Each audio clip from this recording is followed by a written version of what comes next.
વરસાદથી થયેલ નુકસાની સહાય ચૂકવવા ચાત્રાના ગ્રામજનો દ્વારા ભાબર મામલતદારને આવેદનપત્ર આપવામાં આવ્યું। હજુ એક અઠવાડિયું થવા છતાં કેળસમાં પાણી ભરાયેલા જોવા મળ્યા।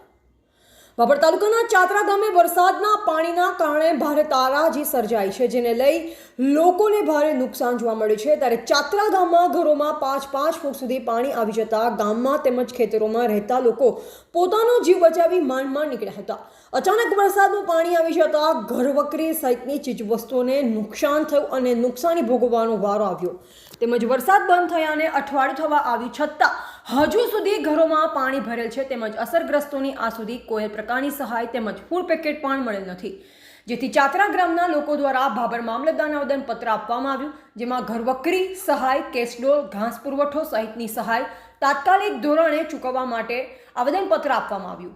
એવા ગોપાલ કે પૂજારા, ભાભર, બનાસકાંઠા જિલ્લામાં ભારે વરસાદના કારણે ભાભર તાલુકાના ચાત્રા ગામે અતિવૃષ્ટિના કારણે ગામમાં પાણી ફરી વળતા ગામમાં પૂર જેવી સ્થિતિ થતાં કેટલાય અંદાજિત 100થી વધુ પરિવારોને ઘરવખરી પલળી ગઈ હોવાનું આજે આવેદનપત્ર મામલતદાર કચેરી ખાતે ભાભર આપવા માટે આવ્યા છે।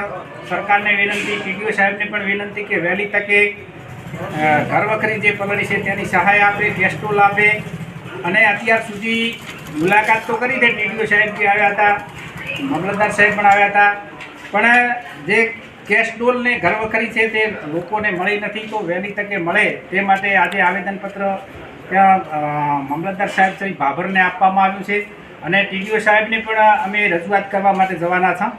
એટલે આ વાત અને સાથે સાથે આ પાણીનો કાયમ નિકાલ થાય તે માટે સરકારને વિનંતી કે પાણી જે આવે છે તે રડકા સાઈડથી આવે છે, સુઈગામ તાલુકાના, અને ચાત્રા ગામમાં આવે છે સુઈગામ તાલુકાના રડકા ગામથી, અને પાણી આવ્યા પછી તે ગામ સંપર્ક વિહોણ થઈ જાય છે। તમામ રસ્તાઓ જે તૂટી જાય છે તેના નાણાં આ વખતે મોટા બનાવે તો પાણીનો નિકાલ થઈ શકે। એ પાણી પાછું કુંભેશ્વર રોડ, ચાત્રાથી કુંભેશ્વર જે પેટા શાળા છે ત્યાં જવાનો રસ્તો છે તેનું પણ નાળું તૂટી ગયું છે, તે પણ બાંધવામાં આવે। અને ત્યાંથી કેનલ પણ તૂટી ગઈ છે વેજપુર બેણક, તો એ કેનલ પણ નાળું બનાવવામાં આવે। અને 6 લાઇનમાં પણ નાળું જે સરકારે કેન્દ્ર સરકારનો રોડ છે ભારતમાલા, તેમાં પણ નાળું સાંકડું મૂકવાથી ગામમાં પાણી ફરી વળ્યું છે, એટલે કેનલ તૂટી જવાથી થોડા બચી ગયા છે લોકો।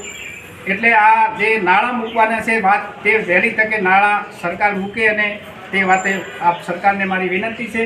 અને ગુજરાતના મુખ્યમંત્રી ભૂપેન્દ્રભાઈ પટેલ સાહેબે સુઈગામની મુલાકાત લીધી હતી, કે સુઈગામને અડીને આવેલું ચાત્રા ગામ છે, તો ચાત્રા ગામને વહેલામાં વહેલી તકે ઘરવખરીની સહાય મળે તે માટે વિનંતી। ટીડીઓ સાહેબ, મામલતદાર સાહેબ સુધી વરસાદના કારણે, અતિવૃષ્ટિના કારણે પાણી આવેલ છે ખૂબ, અને ઘણા બધા લોકો, પરિવારો સંપર્ક વિહોણ બની ગયા છે અને ખેતરોમાં રહેવા ગયા છે।